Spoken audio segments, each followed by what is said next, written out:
नमस्कार साथियों, मैं भारत भूषण जो यूथ क्लासेस में आपका स्वागत करता हूं। साथियों, हर बार की तरह इस बार भी हम एक नया टॉपिक लेकर आए हैं जिसका नाम है भारत की नदियां। भारत की नदियां अपनी विशेषता के लिए जानी जाती है क्योंकि भारत में एक जाल सा बनाती हुई ये पूरे भारत को सिंचित करती है। भारत की जो कृषि उसे भी यह प्रभावित करती है और भी बहुत सारी विशेषताएं इन भारतीय नदियों की हैं। तो देखते हैं आज भारत की नदियां। भारत की नदियों को दो भागों में बांटा गया है। बहाव के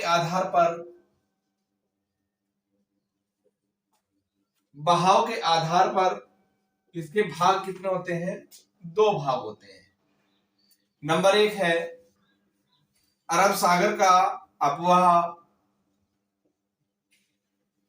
और दूसरा होता है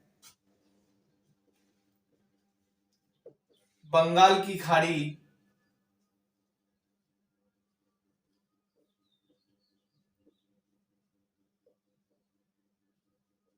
अपवाह।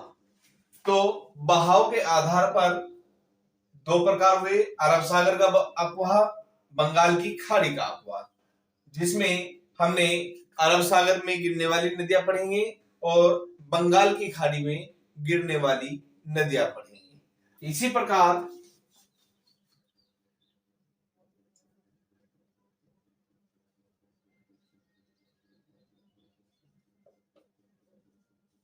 क्षेत्र के आधार पर भी इसके दो भाग बताए गए हैं। जैसे पहला होता है हिमालयी क्षेत्र,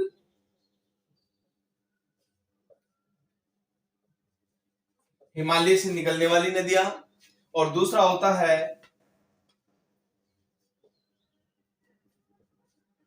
प्रायद्वीपीय नदियां, मतलब प्रायद्वीप में पड़ने वाली नदियां। तो दो क्षेत्र हो गए, हिमालयी क्षेत्र और प्रायद्वीपीय क्षेत्र। तो इस प्रकार देखा जाए तो भारत में जो नदियां हैं वो अलग अलग भागों में पाई जाती हैं, अलग अलग भागों से निकलती हैं, अलग अलग क्षेत्र में अलग अलग प्रकार की नदियां हैं। जैसे हिमालयी क्षेत्र जो नदियां हैं उन्हें 12 मासी नदियां भी बोलते हैं, ये 12 मासी नदियां हैं। उसी प्रकार प्रायद्वीपीय नदियां केवल बरसात पर निर्भर करती है कि बरसात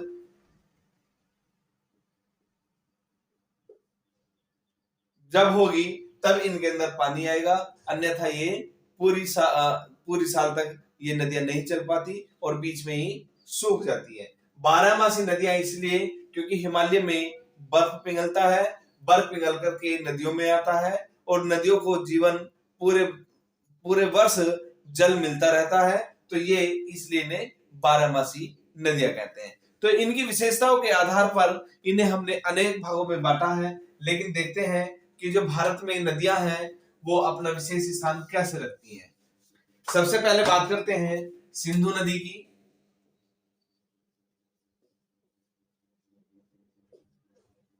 सिंधु नदी का उद्गम स्थल मानसरोवर झील। यह झील जो है ये कैलाश शिखर के नीचे, कैलाश पर्वत जहां है उसके पास में ये मानसरोवर झील पड़ती है।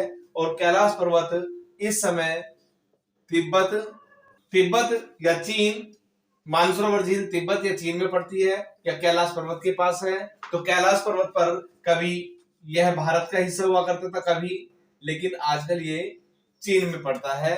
तो ये कैलाश शिखर के पास मानसरोवर झील, यहीं से होते हुए यह जो झील है यहीं से होते हुए यह सिंधु नदी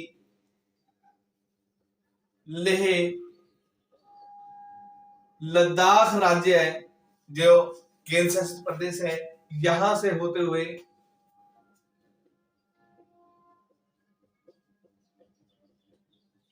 बाल्टिस्तान होते हुए पाकिस्तान में प्रवेश करती है और पाकिस्तान में प्रवेश करने के बाद यह अरब सागर में अपना जल विसर्जन कर देती है, अपना जल छोड़ देती है और इसके बीच में इसकी 5 सहायक नदियां, इसकी जो लंबाई है, पहले सबसे पहले लंबाई, इसकी जो लंबाई है लगभग 2880 किलोमीटर। पूरे क्षेत्र की जो लंबाई है लगभग 2880 किलोमीटर। भारत में लगभग 709 किलोमीटर क्षेत्र पर यह नदी अपनी जल प्रवाह रखती है। 5 इसकी सहायक नदियां,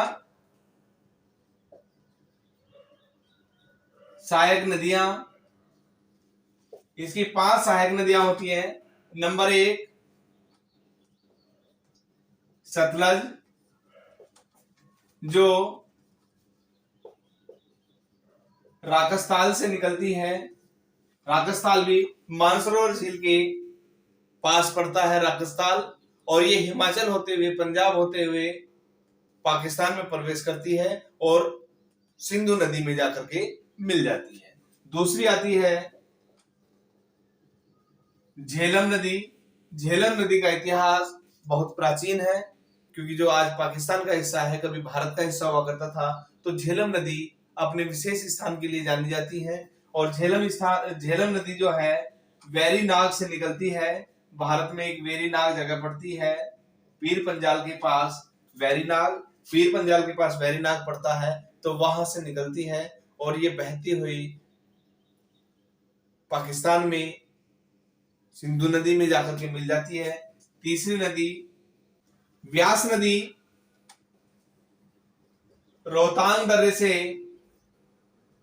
रोहतांग दर्रा है यहाँ, तो रोहतांग दर्रे से निकलती है और सिंधु नदी में जाकर के मिल जाती है। चौथी नदी है इसकी रावी, रोहतांग दर्रे से निकलती है और सिंधु नदी में जाकर के मिल जाती है। पांचवी नदी है इसकी चिनाब नदी चंद्रा और भाग 2 नदियों से मिलकर के बनती है, और यह इसकी सिंधु नदी की सबसे बड़ी नदी कही जाती है, और यह भी पाकिस्तान में जाकर के सिंधु नदी से जाकर के मिल जाती है। तो साथियों, ये हमारी सिंधु नदी थी, जो भारत में निकलती मानसरोवर से है और लेह लद्दाख होते हुए पाकिस्तान में जाकर के अरब सागर में गिर जाती है, जिसकी 5 सहायक नदियां, लंबाई इसकी 2880 किलोमीटर, भारत में 709 किलोमीटर बहती है, और लेह लद्दाख राज्य जो भारत का केंद्र शासित प्रदेश है वहां ये बहती है, और बह करके ये बाल्टिस्तान पाकिस्तान होते हुए अरब सागर में गिर जाती है। तो साथियों, ये इसकी सिंधु नदी। दूसरी नदी आती है गंगा नदी। गंगा नदी भारत की विशेष नदी है, इसे सबसे पवित्र नदी माना जाता है। कहते हैं कि गंगा नदी में जिसने स्नान कर लिया उसने अपने सारे पाप धो दिए, क्योंकि इसका इतिहास राजा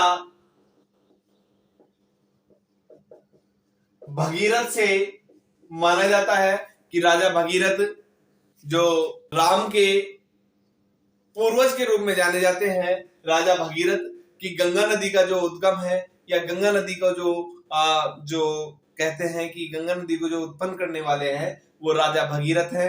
और गंगा नदी शिव की जटाओं से निकलती है, ऐसा भी कहा जाता है। शिव की जटाएं, तो शिव की जटाओं से निकलती है, क्योंकि भागीरथ ने इनका निर्माण कराया था, इनकी उत्पत्ति कराई थी शिव के द्वारा। शिव की भागीरथ ने उपासना कराई थी। कहते हैं कि अपने भाइयों की आत्मा की शुद्धि के लिए इन्होंने गंगा नदी को धरती पर उतरवाया था शिव के माध्यम से, क्योंकि भगीरथ ने शिव की उपासना की और शिव ने गंगा नदी अपने बाल से, अपने जटाओं से निकाल करके धरती पे प्रवाहित की। गंगा नदी का जो उद्गम है, गंगा नदी का जो उद्गम है वो गोमुख से है। कहां से है? गोमुख से। गंगोत्री ग्लेशियर है, गंगोत्री एक ग्लेशियर है जहां से गंगा नदी निकलती है। इसे गोमुख कहते हैं कि गाय के जैसा मुख है, वहां से ये नदी निकलती है और निकल करके ये हरिद्वार होते हुए, ऋषिकेश होते हुए भारत में मैदानी क्षेत्र में प्रवेश करती है। 2525 किलोमीटर की इसकी लंबाई होती है पूरी नदी की, और भारत की सबसे लंबी नदी। गंगा नदी भारत की सबसे लंबी नदी 2525 किलोमीटर पूरे भारत में बहती है, और यही एक ऐसी नदी है जो सबसे पवित्र मानी जाती है भारत के अंदर। गंगा नगरी के नाम से भारत को जाना जाता है। उत्तराखंड में ये गोमुख पड़ता है और वहीं से ये गंगा नदी बहते हुए उत्तराखंड के हरिद्वार, ऋषिकेश राज्य में जिले में होते हुए ये भारत में बहती है। गंगा नदी दो धाराओं से मिलकर के बनती है, अलकनंदा और भागीरथी। ये दो नदियां हैं जो देवप्रयाग में आकर के दोनों नदियों की धाराएं एक हो जाती हैं और यहीं से इसका नाम गंगा पड़ जाता है। तो भागीरथी और अलकनंदा नदियों की जो धाराएं हैं वो देवप्रयाग में मिलती हैं और यहीं से इसका नाम गंगा पड़ जाता है।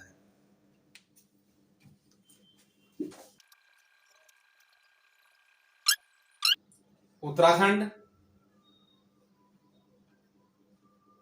उत्तर प्रदेश, बिहार,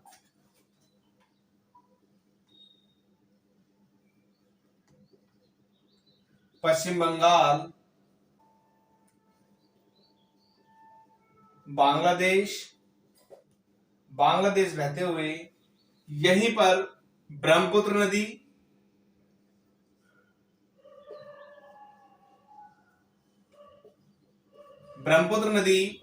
बहते हुए यहां सांगपो नदी के नाम से जानी जाती है। यहां पर आकर के क्योंकि दिहांग बन जाती है और असम आते आते ब्रह्मपुत्र नदी बन जाती है। तो ये नदी बहते हुए तीस्ता नदी के मुहाने से ये बांग्लादेश में प्रवेश करती है, ब्रह्मपुत्र नदी भी, और यहां पर ये गंगा नदी से मिलती है। और जब ये गंगा नदी से मिलती है तो बांग्लादेश होते हुए ये यहाँ पर मेघना इसमें आकर के मिल जाती है, इसकी पानी को और ताकत देती है। जब ये मेघना मिलती है तो मेघना के मिलने के बाद ये जमुना के नाम से बहती हुई आपकी बंगाल की खाड़ी में गिर जाती है। जब ये बंगाल की खाड़ी में गिरती है तो यहीं पर ये भारत का या विश्व का सबसे बड़ा डेल्टा बनाती है, और सबसे बड़ा डेल्टा बनने के बाद ये बंगाल की खाड़ी में अपनी अनेक धाराओं में बढ़ जाती है और बंगाल की खाड़ी में गिर जाती है। तो साथियों, आज हमने भारत की हिमालयी नदियों को पढ़ा। इसमें इसकी सहायक नदियां हैं, जैसे यमुना नदी इसकी सहायक नदी है, चंबल नदी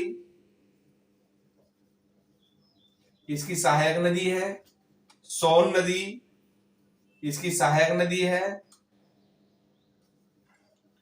कोसी इसकी सहायक नदी है, गोमती इसकी सहायक नदी है। तो ये अनेक नदियां इसकी सहायक नदियां हैं जो इसको जल दे करके इसकी ताकत को और बढ़ा देती है। तो ये नदियां उत्तर भारत की सबसे विशाल नदी के रूप में जानी जाती है। तो आगे देखते हैं प्रायद्वीपीय नदियां कौन कौन सी।